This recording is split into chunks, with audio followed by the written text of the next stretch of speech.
Welcome to ExploreLearning Reflex and Frax tutorial.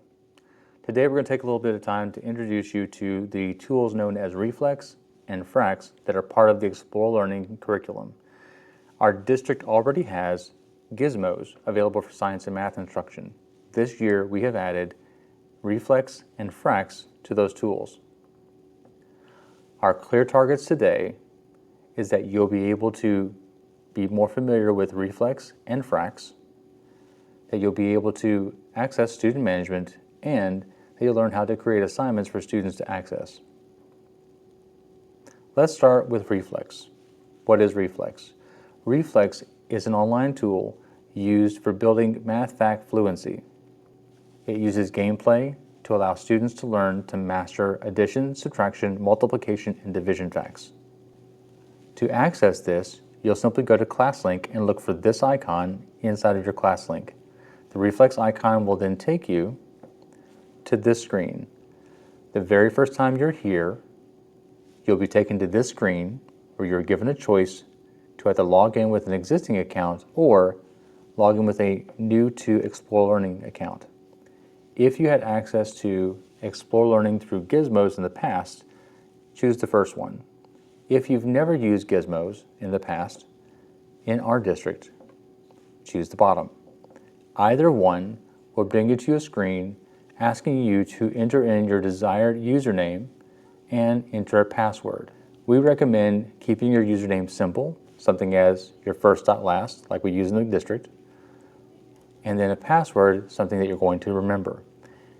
If you do, however, forget your password, you can reset it. Once you're inside, it'll bring you to this teacher login page. Now, I'm using a slideshow to be able to show you this because there are things that I can't show you in my account if I was to do this as a live screen capture. Instead, I'm using stills because I don't have some of the things in my account that you'll see and your teachers will see. When you log in, you'll have Reflex and Frax. You also can choose to start by looking at individual classes. I'm going to start by going to Reflex. When you click on Reflex, it's going to bring you to the Reflex home screen. One of the main buttons says Assign Reflex to Students. This is important because students will not be able to access anything in Reflex or Frax without having an assignment from a teacher. It does not blindly start them with something. They must have an assignment chosen by their teacher and assigned directly to them for them to access this. So it's important that all teachers assign something to their students to get them to work. When they go in, they'll see a drop-down menu to change between different classes. Again, it's pulling these classes from PowerSchool. Behind the drop-down, you'll see the names of the students. To the right, you'll see the different products that we have. In this case, Reflex and Frax. And currently, this one shows that none of the students have an assignment. I can assign that student individually, or there's another way I'll show you in a minute how to assign them all at once. But you can access assignments from here and from the Frax side for both products. When you do, whether you're doing this individually or doing it as a bulk for the entire group, you have these options. For Reflex, you have adding and subtracting facts 0 to 10, multiplying and dividing facts 0 to 10, or multiplying and dividing facts 0 to 12. For Frax, you only have one choice, and that is Sector 1. All students must go through Sector 1, no matter what grade level they're in. It will not allow them to have Sector 2 chosen to skip over Sector 1. All students must complete Sector 1 before they're allowed to be assigned to Sector 2. At the bottom of the long list of students in the class, you can find buttons to assign the whole class at once.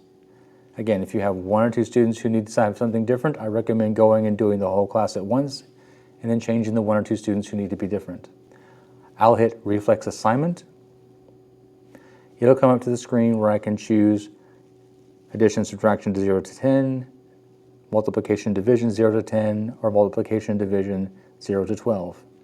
Again, for Frax, it'll come up again with Sector 1, unless you have students who have completed Sector 1, and then those will have Sector 2 as an available option.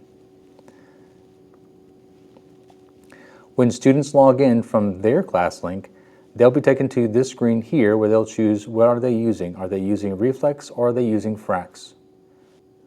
When they choose Reflex, they'll go to a Reflex Start screen, click Start, and begin their activities. Again, without having an assignment, students will never see this. Once students have began their work, you can then go to the Reports section to view one of the 4 major reports that are part of Reflex. They are Group Status, Usage Summary, Milestones, and Fluency Growth. This is an example of the Group Status report. Group Status has individual students listed for each class, has the assignment, in this case multiplying, dividing facts to 12, the initial assessment, what their score was when they went through, their fact fluency level, the amount of fluency gain in the last 7 days, the amount of usage in the last 7 days, and the last day they logged in. An additional report is the usage summary. The usage summary is not an individual based, it's based on the group, and it shows how much usage there's been overall as a class, how many facts have been completed, how much gain has been made in the last 0 to 1 days, 1 to 2 days, 2 to 3 days, 3 plus, and then total. Additional data is across the bottom. Another report is the milestones report. This report is not about skills or standards. These are celebration points for students to help motivate them. Again, it's listed by individual students, what assignment that they're doing, and then gives milestones such as 1,000 total facts solved, or 25 new fluency facts, or 5 total green light days. A green light day is when a student has worked all the way through that lesson to the end with mastery. Our 4th report is called the Fluency Growth Report. Again, it's another group-based report for group fluency average, for group fluency distribution, for group fluency histogram. This one compares their starting fluency from the beginning with their current fluency. And the last one not shown in this image is the group fluency timeline, which is a line graph for the last 30 days and shows how many fluency facts have been learned along the way. Now, when you're ready to swap, both Reflex and Frax have this, what I like to call a mini waffle. Up here it only has 4 tiles, unlike the Google one that has 9. So this mini waffle here has a button that lets me click and choose to go and switch between Reflex or Frax, or to go back to the account home. Let's take a look at Frax. Frax is not about math fact fluency. That's Reflex's job.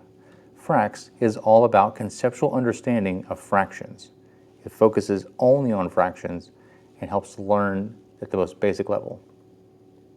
Its job is to provide a game-based way for students to be engaged and for them to unlock new challenges and rewards based on their effort as they learn the concept of fractions.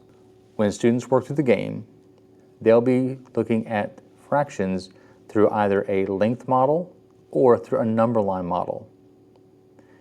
And they'll be doing things like interpreting, representing, comparing, ordering, and estimating fractions using both the length models and the number line models. Again, you can go through here from the Frax side to make assignments to students, but students can only do Sector 1 unless they've completed all of Sector 1, and then they can be assigned Sector 2.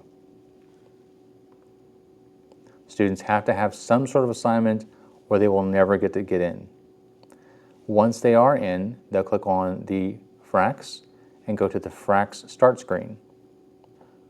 Once students starting to do work, they'll be able to go through and see on their Frax dashboard each class divided into its own block.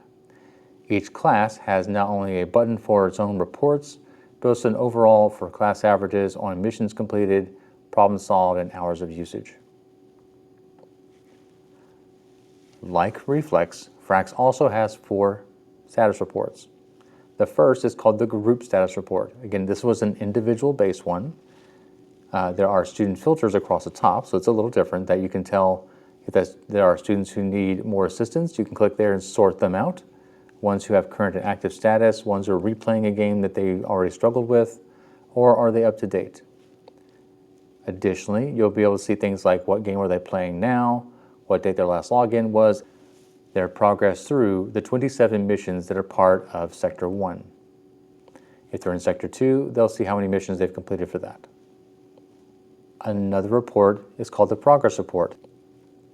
Just like the one from Reflex, this is a group graph.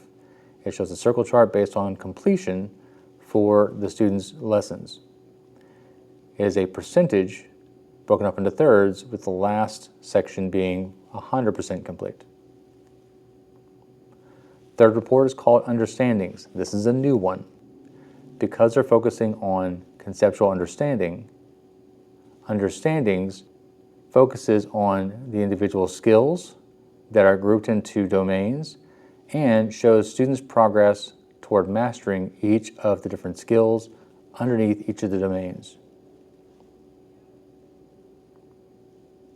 The last is the milestones, and just like milestones in Reflex, this is not about skills and standards, this is about celebratory things to help keep students motivated.